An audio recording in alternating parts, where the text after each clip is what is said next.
নতুন মুখ, নতুন গল্প আর নতুন চমক নিয়ে ফিরে এসেছে চরম জনপ্রিয় এই সিরিজের পঞ্চম সিজন।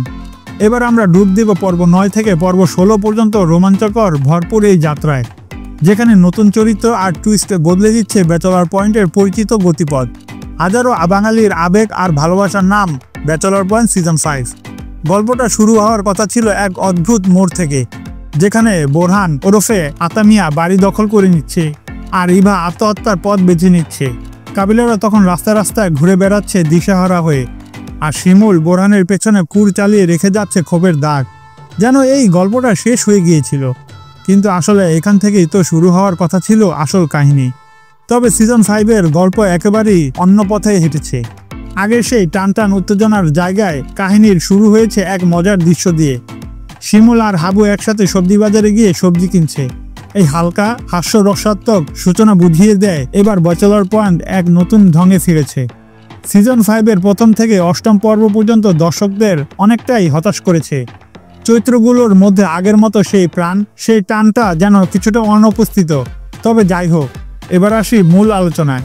7 জুন 2025 ঈদুল আজহার রাতে ওটিটিতে প্ল্যাটফর্ম বঙ্গতে মুক্তি পায় ব্যাচেলর পয়েন্ট সিজন 5।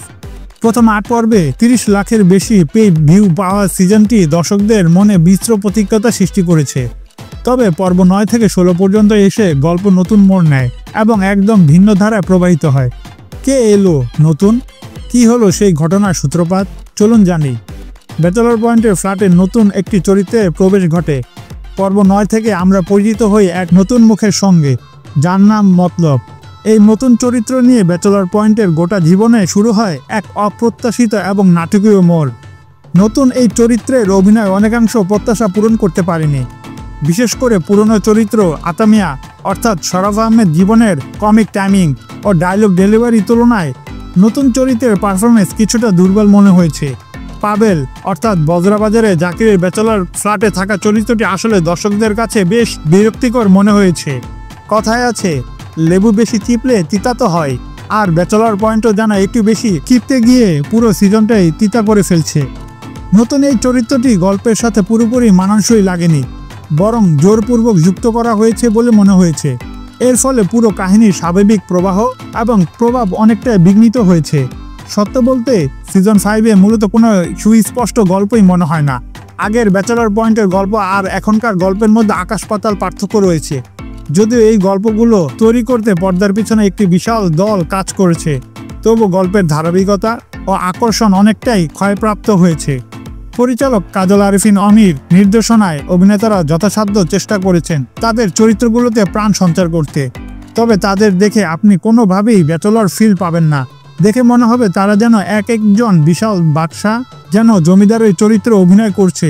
আর কথা শুনলে স্বাভাবিকভাবেই মনের মধ্যে এক ধরনের বিরক্তি ও গালি ছুটে আসার মতো অনুভূতি জন্মায়। নতুনত্বের নামে অনেকটাই ধাক্কা খেয়েছে দর্শকদের আশা ও প্রত্যাশা।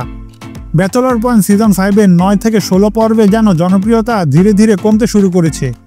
দর্শকদের গালি শুনে মনে হয় পর্ব 9 থেকে 8-এর মতো একই ধরনের পরিবেশ এবং চরিত্রের পুনরাবৃত্তি এখানেই দেখা যাচ্ছে। আপনার কাছে সিজন 5-এর নতুন পর্ব 9 থেকে 16 নিয়ে কি মনে হয়? আপনার প্রত্যাশা কি পূরণ হয়েছে? এই নতুন সিজন কেমন লেগেছে? কমেন্টে জানাতে ভুলবেন না। সাথে অবশ্যই লাইক এবং সাবস্ক্রাইব করবেন। আপনাদের সহযোগিতায় আমাদেরকে সামনে এগিয়ে নিয়ে যাবে। আজকের জন্য এতটুকুই। পরবর্তী কোনো ভিডিওতে আবার দেখা হবে। ততদিন সবাই ভালো থাকুন, সুস্থ থাকুন। আল্লাহ হাফেজ।